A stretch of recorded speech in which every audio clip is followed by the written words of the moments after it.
তো আজকে আমরা সবাই মিলে একটা চমৎকার সেমিনার শুনলাম এবং এই চমৎকার সেমিনারের প্রধান অতিথি আমাদের এই তামাক বিরোধী আন্দোলনের আমাদের সহযোদ্ধা, আমাদের খুবই প্রিয় মাননীয় ফরিদাবা এবং আমাদের আজকে যে এখানে বিভিন্ন সরকারের বিভিন্ন বিভাগের নীতি নির্ধারক তামাক বিষয় বিভিন্ন আমাদের মন্ত্রণালয়ের নীতি নির্ধারক যারা আসছেন আজকে আপনারা, তাছাড়া আমরা পেয়েছি অনেক চিকিৎসক, আমাদের সিনিয়র চিকিৎসক, অনেক অভিজ্ঞতা সম্পন্ন যারা বিভিন্ন সংস্থার সাথে তামাক বিরোধী সংস্থার সাথে জড়িত, ওনারা এসেছেন।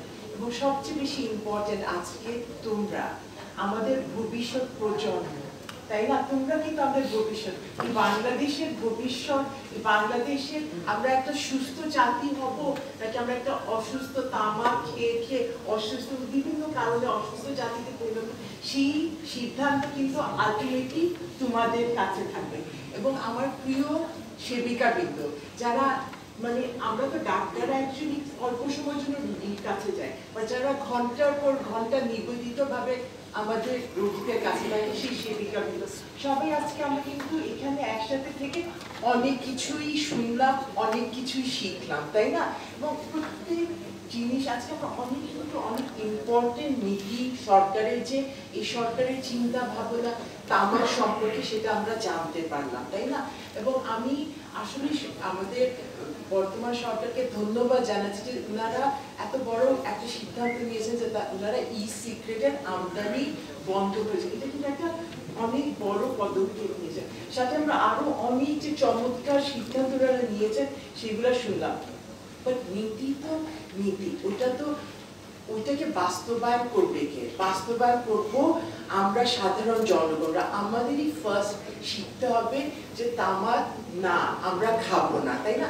অনেকে বললে যে আমাদের যে তামাকটা আমাদের আমরা জুনিয়রদের মধ্যে কেউ খায় কিনা, যদি আমরা খাই প্লিজ এটা আমাদের অনেস্টলি নিজেদেরই বলতে হবে যে আমাদের এটা খাওয়া যাবে না। বাট আমি নিজে কি প্রিচ করবো? যে আমি নিজেই সিগারেট খাই, আমি যখন রুগীকে বলবো আপনি সিগারেট খাবেন না, কিন্তু আমার মুখে তামাকের গন্ধ পাওয়া যাচ্ছে, তখন তো রুগী খুব বেশি আমার কথায় কনভিন্সড হবে বলে আমার মনে হয় না, তাই না? এখন আমাদের কিন্তু ডক্টর এবং নার্সদের আমরা কিন্তু অনেক কিছু শিখলাম। এবং আপনারা একটা জিনিস বলছিলেন যে আমরা যে বিভিন্ন স্পেশালিস্টের কাছ থেকে তাদের অ্যাসপেক্টে হাত কি সমস্যা হয় তামাক খেলে সেটা শুনেছি। আমি যেহেতু একটু হৃদরোগ নিয়ে কাজ করি, আমারও একটু বলতে ইচ্ছে হচ্ছে যে হৃদরোগে কি হয়। একটা জিনিস প্লিজ তোমরা মনে রাখো, প্রিমেচিউর করোনারি আর্টারি ডিজিজ। হ্যাঁ, একটা ছেলে 32 বছর নতুনত্ব বিয়ে করেছে, হ্যাঁ, সেই ছেলে কি হার্ট অ্যাটাক নিয়ে আসলো, ইয়াং বউ পাশে দাঁড়ায় কাঁদছে, হ্যাঁ, মানে এটা কিন্তু একটা কমন জিনিস, প্রিম্যাচিউর ডেথ। এবং মরে গেলে তো মরে গেল, আচ্ছা জীবন শেষ। বাট সবচেয়ে ওয়ার্স্ট কি জিনিস যেন আমরা দেখি সেটা হলো যে ওই ছেলেটা যখন হার্টটা দুর্বল হয়ে গেল, হ্যাঁ, তখন তার কি হলো, তার ইস্কেমিক কার্ডিওমায়োপ্যাথি, তার মাসেল উইক, সে এতটুকু হাঁটতে গেলে সে হাঁপায় যাচ্ছে। যখন তার জীবনটাকে উপভোগ করার সময়, যখন তার জীবনের ক্যারিয়ার বিল্ড করার সময়, সে তখন কিন্তু একটা বেড বাউন্ড পেশেন্ট হলো। তার অল্প হেঁটে গেলে শ্বাসকষ্ট হয়, সে অল্পতে ক্লান্ত হয়ে যায়, তার পায়ে পানি চলে আসে। আমরা কিন্তু মানে তামাকের যে ওয়ার্স্ট কেস, যে প্রিম্যাচিউরলি তার হার্ট ডিজিজ হওয়া, তার সমস্যা হওয়া, এটা আমরা দেখি, হ্যাঁ। এবং এই জন্য আমাদের সবাইকে শিখতে হবে যে তামাক যে কত ক্ষতিকর, এটা আমাদের উপলব্ধি করতে হবে। আজকে আমরা সবাই এটা অনেকখানি উপলব্ধি করেছি, এবং এটাকে যে আমাদের প্রতিরোধ করতে হবে সেটা আমাদের সবাই মিলে কাজ করতে হবে। এখানে একটা জিনিস আমি বলতে পারি যে আমাদের সেবিকাদের কিন্তু এবং আমাদের ডাক্তারদের অনেক বড় একটা ভূমিকা আছে এখানে। সেটা হলো একটা বেশ কিছু বছর আগে বোধহয় সোহেল একটা যে পেপার করেছে, একটা স্টাডি করা হয়েছিল যে আমরা ইন্টারভেনশন, হ্যাঁ, মানে একটা গ্রুপ অফ, আমাদের এখানে তো সব হার্টের রুগীরাই ভর্তি হার্ট ফাউন্ডেশনে, তো একটা গ্রুপকে আমরা বেডসাইডে নার্সরাকে জাস্ট 5 মিনিটের জন্য বলেছিল যে তামাক খেলে ক্ষতি হয়, কি হতে পারে, এখন অলরেডি হার্টের সমস্যা কিছু, আর খাবেন না, এরকম কিছু মানে পয়েন্টস দিয়েছিল। আর এই গ্রুপকে সেটা বলা হয় না।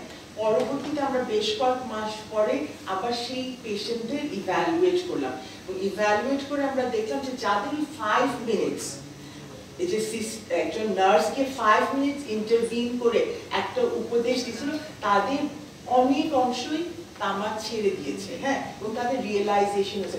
এত উপলব্ধি করার জন্য একজন বলেছিলেন ক্যাটালিস্ট লাগে। সো অবশ্যই আমাদের এই তরুণ চিকিৎসক, আমাদের সেবিকারা সেই ক্যাটালিস্ট হতে পারে, এবং আমি আশা রাখি যে আমরা আজকে এখান থেকে সেই ক্যাটালিস্টের ভূমিকা পালন করব, এবং আমরাই বাংলাদেশ থেকে অটোমেটিক নীতি তো ওনারা করবেনই, কিন্তু আমরা নিজেরাই আমাদের রোগীদের এবং আমাদের সাধারণ জনগণকে উদ্বুদ্ধ করে তামাক এই দেশ থেকে দূর করে দিব। এই আশা রেখেই আমি আজকের আমাদের অনুষ্ঠানটা তাহলে শেষ করি। Thank you. ধন্যবাদ সভাপতি মালিক